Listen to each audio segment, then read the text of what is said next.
Video देखा दोस्तों, एक रैपिस्ट की वीडियो है जो मैं 6 दिन पहले आता है, नौकरी ज्वाइन करता है एज ए सिक्योरिटी गार्ड एक पीजी में, और उसके 6 दिन के बाद ही एक ऐसी घटना को अंजाम देता है कि लोग सोचने पे मजबूर हो जाते हैं कि किसे काम पे रखें और किसे काम पर ना रखें। तो दोस्तों, आप देख रहे हैं चश्मा वाली दीदी। दोस्तों, अगर आज की सच्ची घटना आपको थोड़ी सी भी अच्छी लगती है तो प्लीज़ लाइक कीजिएगा और चैनल को सब्सक्राइब कीजिएगा। तो चलिए दोस्तों, एक घटना जो है अहमदाबाद की है, जहाँ पर पीजी में बहुत सारी लड़कियाँ आती है, रहते हैं वहाँ पर पढ़ाई वढ़ाई करने के लिए और रुकते हैं वहाँ पर। तो वहीं पर 6 दिन पहले ये धर्म सिंह नाम का एक रैपिस्ट कहेंगे इसे, ये आता है नौकरी की तलाश में, और वहाँ पर बाकायदा इसकी नौकरी लगती है एज ए सिक्योरिटी गार्ड। और ये जो नौकरी लगती है इसके पीछे, तो जैसे आजकल क्या होती है, डायरेक्ट तो नौकरी लगती नहीं है, इसके पीछे लोग रहते हैं जो रजिस्ट्रेशन वगैरह करते हैं, उनके थ्रू ये लोग आते हैं और उसके बाद ये ज्वाइन करते हैं। मैं 6 दिन होता है। इसके बाद इसकी नीयत इतनी गंदी थी, शायद ये इसी गंदी सोच से ही ये नौकरी करने आया था। तभी ये व्यक्ति, इसे पैसे की ज़रूरत नहीं थी, इसे थी लड़कियों की भूख, इसलिए ये 6 दिन में ही ये कारनामा करके चला जाता है। तो ये आता है और उसके बाद ये 5वें तल्ले तक ये लिफ्ट से चढ़ता है और उसके बाद सीट उतर जाता है, क्योंकि लिफ्ट जो थी 5वें तल्ले तक थी, 6वें तल्ले पे नहीं थी। तो 5वें तल्ले के बाद जो है सीढ़ी थी, फिर सीढ़ी से ये चल चल के छत पे जाता है। वहाँ पर एक लड़की होती है जो फ़ोन में बात करते रहती है छत पर। अब ये उसे देखता है। फिर लड़की जो थी अपने आप को अनकंफर्टेबल महसूस करने लगी जब ये उसे घूर रहा था। फिर उसकी फ़ोन जो भी उसकी चार्ज ख़त्म हो जाती है, तो वो जो भी नीचे उतरने की कोशिश करती है सीढ़ियों से वापस अपने कमरे में जाने की। तभी ये व्यक्ति क्या करता है, जो सिक्योरिटी गार्ड धर्म सिंह था, ये क्या करता है, वहाँ पर एक उसे रोकता है, हाथ पकड़ता है। लड़की नहीं सुनती तो वहाँ पर एक जो वायर होती है, तार होती है, उससे उसके गले में फंसा देता है और उसे खींच लेता है अपनी तरफ। उसके बाद लगभग ये सारी घटना जो है सीसीटीवी में, वो छत की नहीं हुई है लेकिन उसके आने जाने की टाइमिंग जो है वो सीसीटीवी में आ चुकी है। 1 घंटे तक वो छत पर ही रहता है, उस लड़की के साथ गलत काम करता है। इसके बाद वो लड़की जब अनकॉन्शियस हो जाती है, उसका मोबाइल लेता है और फिर आराम से सीढ़ियों से उतरता है, उसका लिफ्ट से उतरता है और वो बाहर की तरफ चला जाता है। लड़की को जैसे ही थोड़ी होश आती है तो लड़की चिल्लाना शुरू करती है। तो जो 5वें तल्ले में जो लड़कियां वगैरह रहती थी, वो उन्हें इस लड़की की आवाज़ आती है कि छत से कोई चिल्ला रहा है।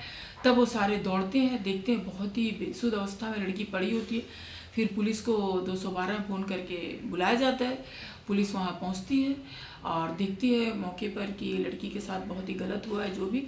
फिर उसे हॉस्पिटल ले जाती है। उसके बाद उसकी जांच पड़ताल की जाती है।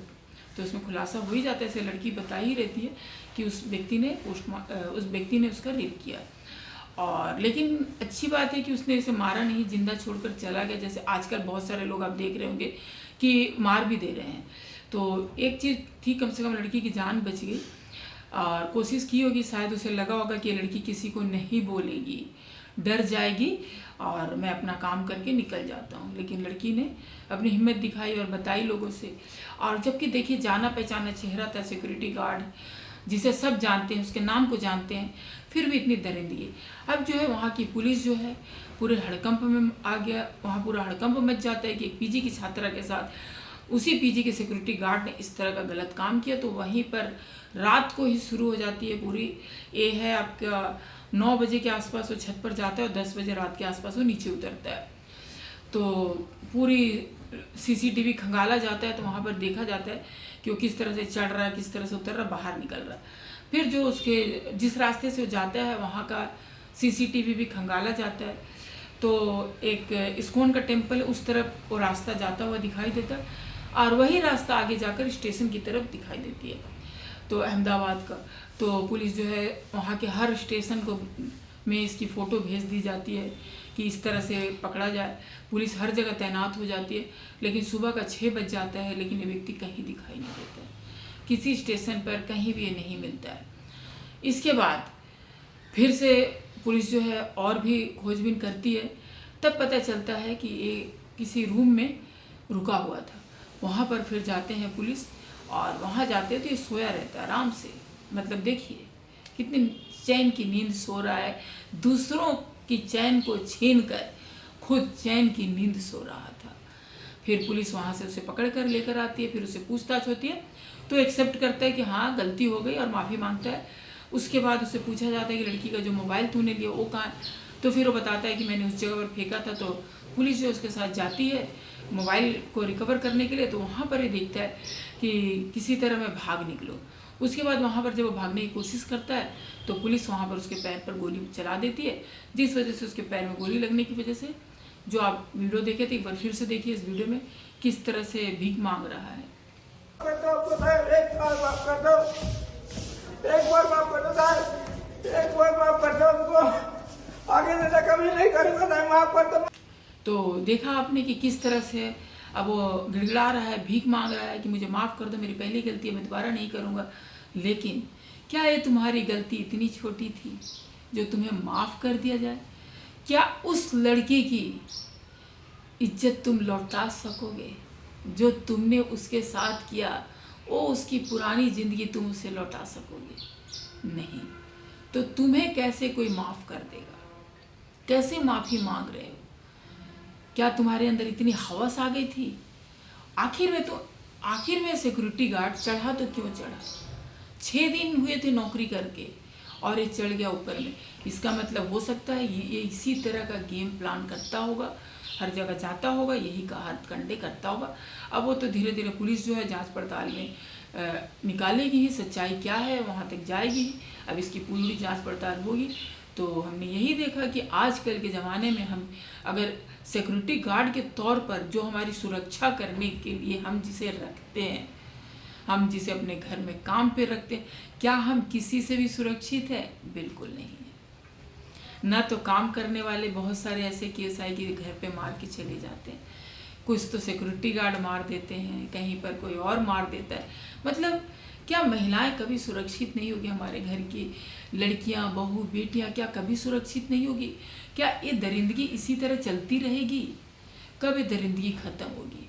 क्यों नहीं इन्हें समझ में आता है कि उनके अंदर भी तो एक ज़िंदगी है, वो भी तो जीना चाहते हैं चैन की। क्या उन्हें चैन की सांस लेने का कोई हक नहीं है? क्या ये लोग इस तरह समाज में इतनी गंदगी फैलाएंगे? कब तक ये चलेगा? क्यों नहीं इन्हें कड़ी से कड़ी सज़ा दी जाती है ताकि हर कोई सुधरे, इस तरह की काम करने से सुधरे? तो दोस्तों आपको क्या लगता है इसे किस तरह की सज़ा मिलनी चाहिए? कमेंट करके ज़रूर बताइएगा। और थोड़ी सी भी हमारी बताई हुई जो सच्ची घटना है दोस्तों, बहुत मेहनत लगती है लेकिन आप लोग देखते हो लेकिन एक बार भी सब्सक्राइब लाइक नहीं करते हो दोस्तों। प्लीज़ दोस्तों आप लोग से रिक्वेस्ट है, ये अगर थोड़ी सी अच्छी लगती है तो एक लाइक कीजिएगा, मुझे बहुत ही ज़्यादा मोटिवेशन मिलेगा। आपको लाइक करना 2 सेकंड लगेंगे दोस्तों, मुझे वीडियो बनाने में बहुत समय लगता है।